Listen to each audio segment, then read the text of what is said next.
Right. So the Earth Overshoot Day is an annual date each year when we as a human race have used up more from nature than our planet can renew in the entire year. In 2018, the day was August 1st. That means that the resources that we are consuming from August till December will not be replenished. Rising consumption has driven by a growing middle class across the world has in fact seen resource extraction increase from 22 billion in 1970 to 70 billion tons in 2010, and this has jumped to 88 billion tons in 2017. We also know that we are using 1.7 Earths due to overconsumption and emitting more CO2 than our ecosystems can absorb. So now, why am I putting these figures out in the open? And what does it really mean to those outside this venue, to the consumers? Well, for the evolved consumer, it could mean cutting down the use of single-use plastic, buying an electric vehicle instead of the one that uses fossil fuel. But for a person in a town in remote India, these figures mean very little. That's because he or she has just about jumped onto the big consumption bandwagon. That's the growing middle class that we are talking about in the last decade or so, and so is naturally not too happy at being told that, no, you need to control your consumption. Don't buy that car that you have been planning to buy and save up for the next 10 years and dreaming about going in a lovely car, but don't buy that because it would take too much of fossil fuel. So should they crush their material dreams because others before them, other nations before them, have over-extracted the Earth's resources? And that's the question any common man will ask you in India if you tell them, if you talk about CO2 in the manner in which we talk about it in academic and research circles. India is in the midst of a consumer and production boom. And with a 400 million middle class growing, consumption is not going to decrease. So how do producers, manufacturers, brand custodians ensure that consumption is not blind, but conscious and responsible? And would that change be so hard in India, where we as people are accustomed to recycling and repurposing in our homes? It has traditionally been part of our family environment to recycle things, to recycle clothes, to reuse food in terms of root to peel. So is it going to be so hard in the coming generations when we consume a lot more? At this point of time, I would like to invite our panelists for this discussion on the conscious consumer. Let me begin with Sara Paulsson, the Public Affairs Manager at IKEA Sweden. Welcome, Sara. Thank you. Also joining her is Lars Winter, CEO, Aditya Birla Domsjö. I hope I've got the last word correct. That's right. Thank you. Thank you. And Cecilia Oldne, former Vice President and Head of International Sula Wines. She's also the brand ambassador of the Swedish India Business Council. Welcome home, Sara. I request you to introduce yourselves and share your views. Let's have about 2 minutes each because we have a bit of a time crunch, following which we will begin the panel discussion. Sara, would you like to start? Thank you. Would you like me to use the PowerPoint slides, or? Well, if you have them, yes, sure. That's the Can we get that arranged, please? Yeah.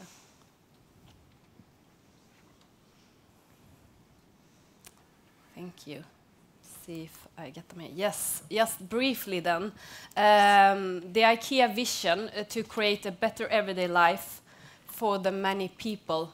This is truly something that's a part of IKEA and everything that we work with. And this is something that truly could become alive in India.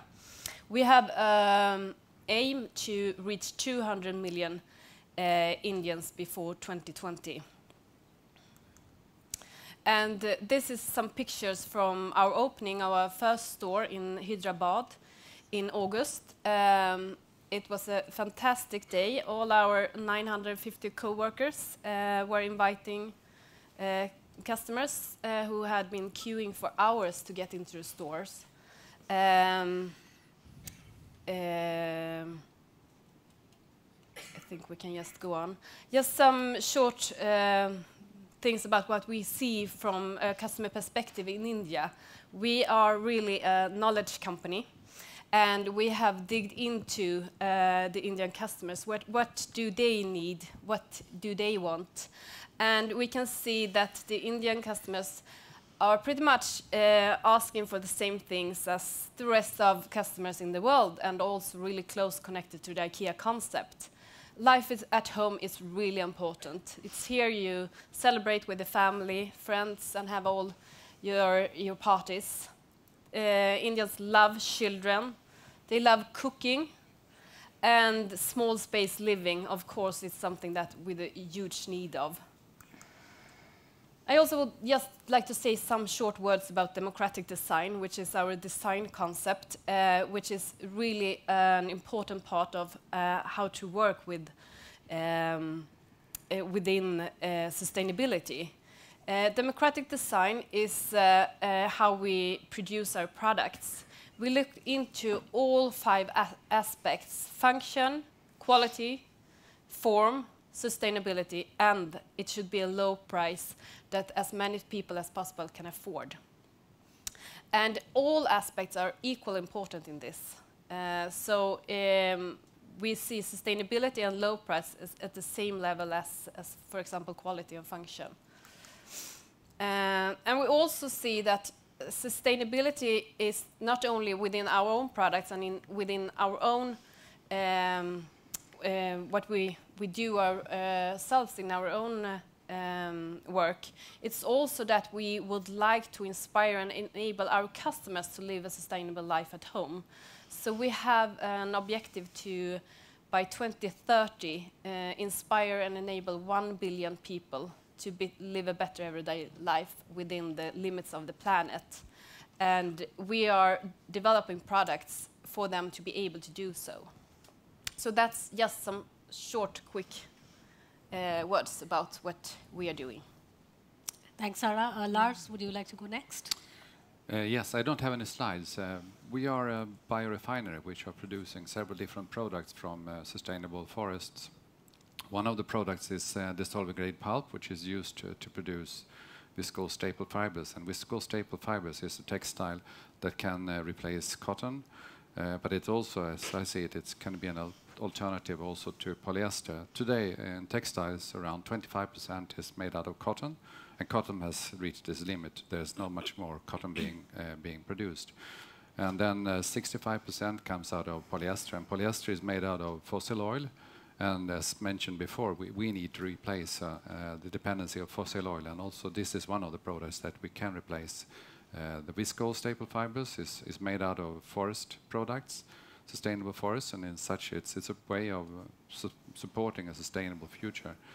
Besides that, we are also optimizing the process in order to produce other kinds of products. We're producing ethanol, we're producing biogas, we're also producing lignosulfonate, which is used in construction industry, among others. And this, I think, is something that we can see in the future. And in India, we see a great interest in viscose. Of course, that's something that's used in the different clothes. But we've also now established a brand called Liva, which is a garment, and it's a certified way of producing a garment from sustainable forests throughout the entire value chain with fabrication, spinning, weaving, and so on. And I think that's a way in the future. You need to find a cooperation throughout the entire value chain to create really sustainable value chains for the future. And we see this is something that's creating a lot of interest in India. The garment Liva is actually used together with the brands that the textile companies are using. So together in the garments that we are using, we see the fabric Liva as a part of it. So that's something that we see is creating also a lot of growth in our area. And I think I'll stop there. Right, thanks, Lars. Cecilia? Yeah, I think I'll stand up. I'm more of a standing speaker. So, well, as Rupali mentioned, I'm wearing a few hats, but I thought I'll say a few words about how I ended up in India to start with. And I'm from Karlstad originally, but I was offered a job in India in 2007, and that was in the wine industry. And talking about conscious consumers, alcohol is something that is a little bit different when it comes to India, and wine is something that is even more different. People don't necessarily know about wines. But I took on that as an opportunity and a challenge to move to India and to spark what is today called the Indian wine revolution.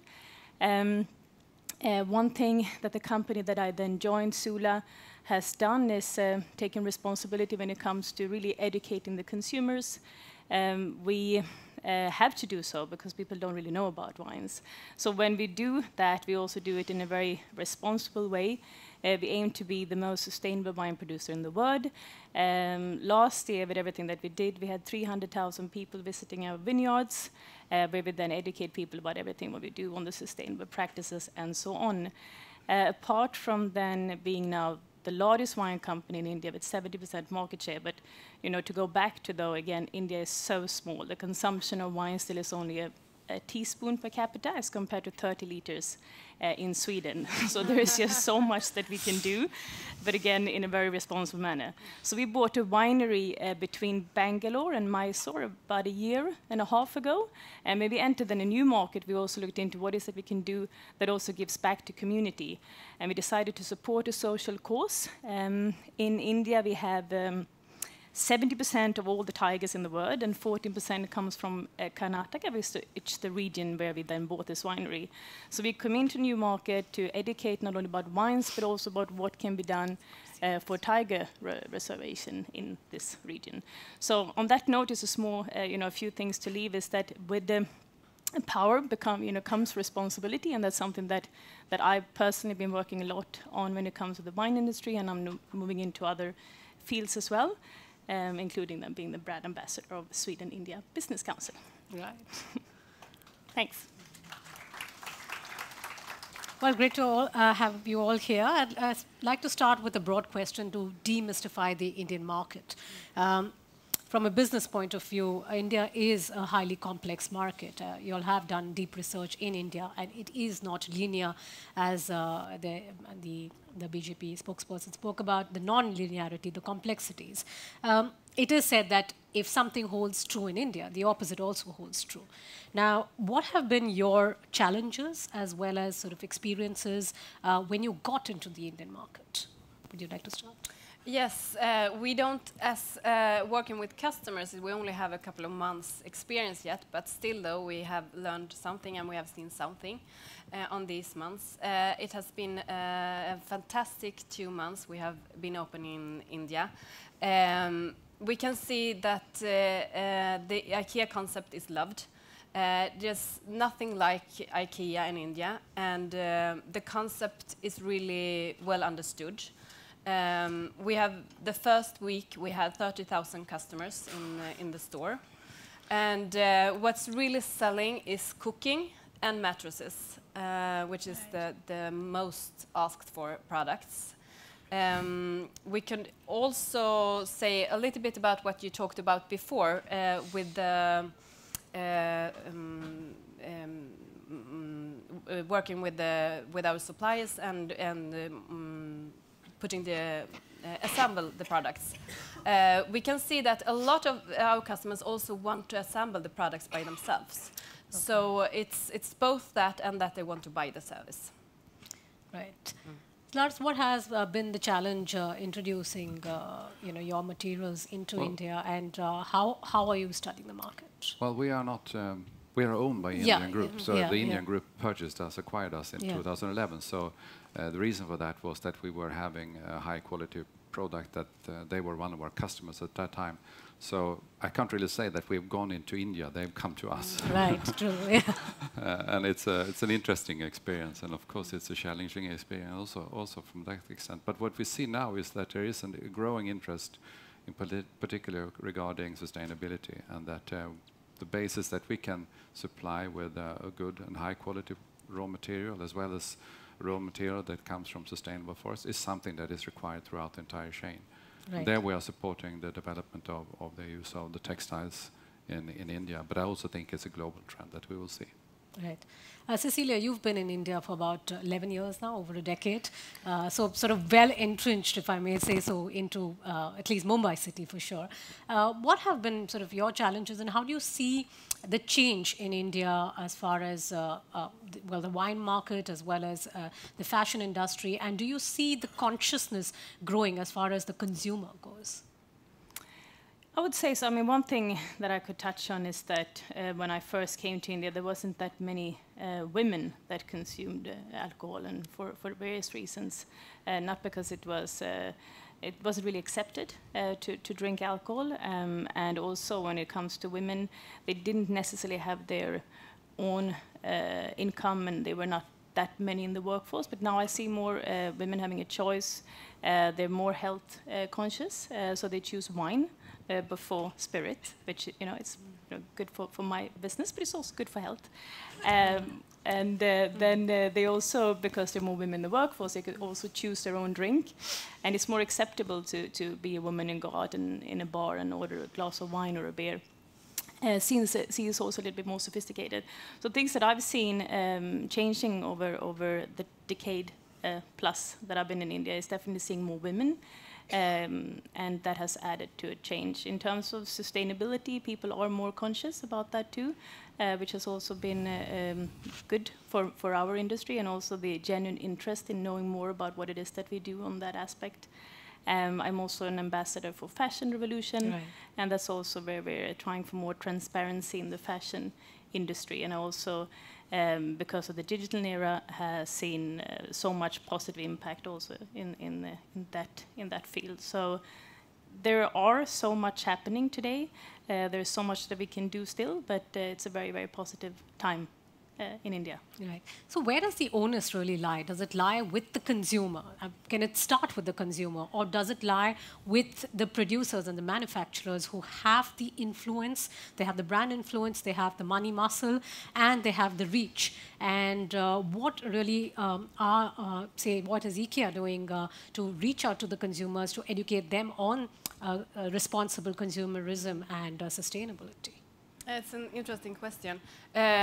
We see that we as a company has a big responsibility to educate and inform and also inspire our customers within sustainability and conscious consumerism. We do this with two ways, I would say.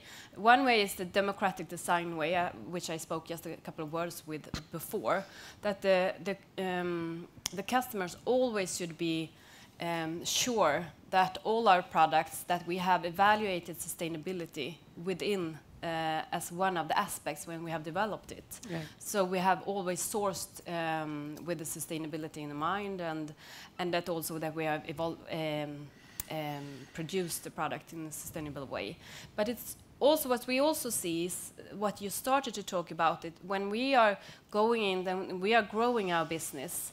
More people can have a better life, but also more people becoming consumers in a different way. And to make that possible within the limits of the planet, we also need to start to work with raw material in a different way and with products in a different way. And we need to move our whole business to a circular business. So that's also the way we take this responsibility, because we can't say that all consumers should take this responsibility to start with. Well, you are talking about sourcing responsibly and also manufacturing responsibly. Let's take the example of cotton, Lars, and this is something which has been an ongoing debate in India. Cotton is a natural fiber. However, the current methods that we use to produce cotton are very carbon intensive and require heavy use of pesticides and fertilizers as well as water. Now, in India, for example, 72% of carbon equivalent emissions are from fertilizer and pesticide production. Now, how are businesses like yours, Lars, developing more sustainable materials? You did speak about how you are producing viscose. And how is this helping reduce the carbon footprint of the consumer? How does it kind of pass on to the consumer?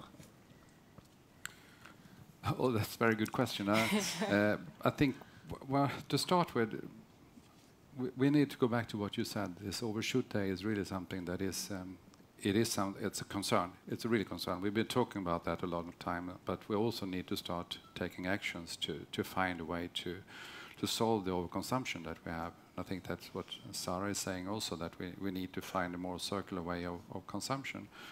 Cotton is, today, we have found that you've reached a level of 25 million tons per day that can be produced, plus minus a couple of million tons, depending on how the climate evolves. But this is also something with the growing population that we will find a competition between producing cotton and also producing raw material for food.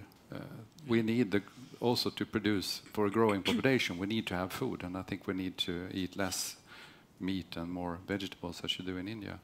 And in this context, of course, what we are doing, trying to find an alternative to cotton, reducing the dependency by using forest as a raw material, is one way of supporting this. What we need to find, I think that's also what I mentioned before, and what Sara is saying also, we need to cooperate in a stronger way throughout the value chains. We need to see sustainability is not something that's singled out by different companies in the value chain. We have to find a stronger relation. What is sustainability? Because we have different definitions.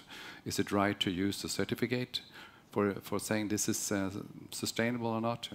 The certificates that are today are dependent on the local conditions. They are judged differently. So I don't think that there's an easy way of doing that unless we start cooperating throughout the value chain more and also find a way to consume or to inform the consumer about this. And one of the important things here is, in order for us to be successful, we need to follow the way that IKEA has done and see that if we're going to do something and to replace fossil oil, which is going to be necessary, we need to do that in a way that's cost competitive, because everybody needs to be able to afford the products. If not, we're not going to be successful. We can't base sustainability of the 10% in the world that has the fortune to be able to take the choice. I can pay more for sustainable products, but that won't work. So we need to do something that's really taking care of all the resources we have and do it in a cost-efficient way. And I think that we can do that if we cooperate stronger throughout the value chain. And the consumer is a part of that. Well, I think that's, you've touched upon an extremely crucial point as far as the conscious consumer goes. In India, consumers are price conscious, which I guess your research has shown. So even, say, 500 rupee change here and there could actually change a decision, a buying decision. Now, when we are talking about sustainability and responsible consumption, you are talking, as of now, prices, they automatically result in higher prices, whether it is sustainable or organic vegetables, whether it is sustainable clothing. It does result in higher prices. And as Lars put it, it then restricts the buying capacity to a very small market. Now, how do you ensure that sustainable and responsible consumption reaches a larger mass, the big 400 million Indian middle class, and you keep the prices in check? Is there anything that you all are doing at IKEA on that? Yes, it's key that sustainability is not something that's a luxury or something that is only for those with a thick wallet. One example, for example, is that when we have decided to go all in within sustainability, we can switch focus and switch our innovation to the more sustainable way of doing it. So in that way, we can also lower the price. For example, with LED lights, 2015, we switched our total range of lamps to LED. When we, as such a large player as we are, changes to only LED, that has an effect on the market. And what we can see is that the market price 2015 for an LED light were €7. Today it is 99 cents. So it happens something when we are shifting focus that we could also lower the price to give sustainability possibilities to more people. Right. The other aspect of having a responsible consumer also is transparency and knowledge sharing. You have been a brand ambassador, Cecilia, of the fashion revolution in India. How are you all promoting transparency when it comes to sustainable clothing, when it comes to sustainable fashion? So, well, a few different things that we've done, but one campaign that is happening as we speak is called "Who Made My Clothes?" Right. So what you could do is that if you buy a product or a brand, you can actually take a photo of the brand and you can post it and ask who made my clothes. And by doing that, there is a responsibility that comes from the brand owner, actually replying who was actually the person making your clothes, what potentially would be their pay, and so on. And that's one campaign that has been very successful across the world, but so too in India. And I think what's really happening with this whole digital opportunities that we have is that we can directly communicate with the brands, and that could sometimes be very scary for a brand owner, but it's also a real opportunity to really understand better where the product comes from, and as a consumer have the opportunity to speak directly to the person who actually made your clothes. That's one thing that I feel very strongly for that we've done at Fashion Revolution. Right. I wanted to actually put that question to you, but I've just been given an indication that we just have 5 minutes. So very quick last words from you all on the sort of the gifts and the wants to make consumerism more sustainable in India. What would you like to see, the change that you would like to see, and what you can offer? Sara, let's start with you. What we can offer is that we also could give the possibility to live a more sustainable life at home, because we know that everywhere in the world people want to save water, electricity and food, and that is one part of our offer, and that we would like to enable and make it possible for a lot more people to do so. So that would say whatever, if people would like to care for sustainability or not, all those three areas, everywhere all over the world would like to work with. Right. Lars, how about you? Well, what we can offer is to produce a raw material from sustainable forests, not only for textiles, but also to utilize the raw material that we have as a forest in a more optimal way to really make sure that we are not over-consuming or supporting the replacement of fossil oil, which we are seeing in front of us. I think that there is great opportunities. There's a lot of technology going on. We've heard about that on transportation, smart cities, and IT, and so on. And of course, transparency is something that's going to support us. If you can just, when you buy your clothes, you can see where and who has produced it. You can get the entire value chain just demonstrated on your smartphone. I think that's going to support us as consumers when we make our choices. But the technologies that are available, I think there's an emergency in trying to implement them soon. And here I think India can take a big leap, because you can jump over several steps that we've been going through. So I hope that we can find ways of getting support also from governments and others that realizes this and remove the actual risk for new investments when going into new technologies, which are necessary. Right. Cecilia, any gives and takes? Well, I think as a brand owner, because Sula is still a company that I'm very much involved in as a shareholder.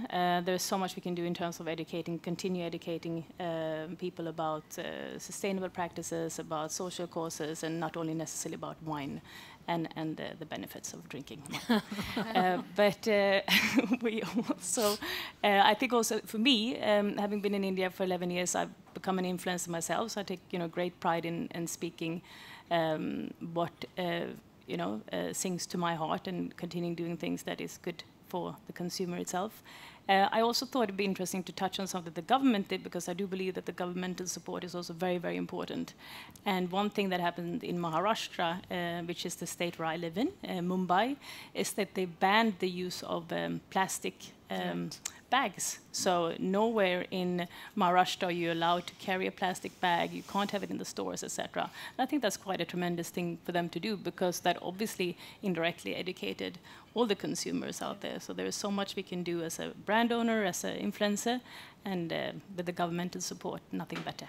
And that's also a really good example of scale, because you are looking at an entire state. The city itself has 22 million people, and we are looking at an entire state. And to get that ban in place means a really, really big achievement. So thank you, guys. Do we have time? Oh, we do have 2 minutes. Okay, so anyone, any questions that you would like to ask our guests? I can't raise your hands a little sort of high, please. Okay, yeah, out there.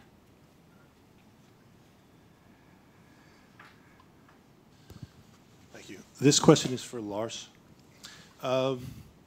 You're saying your model is sustainable materials through specifically sustainable forests. Is your company responsible for planning and growing the forests, or do you manage existing forests in a sustainable fashion?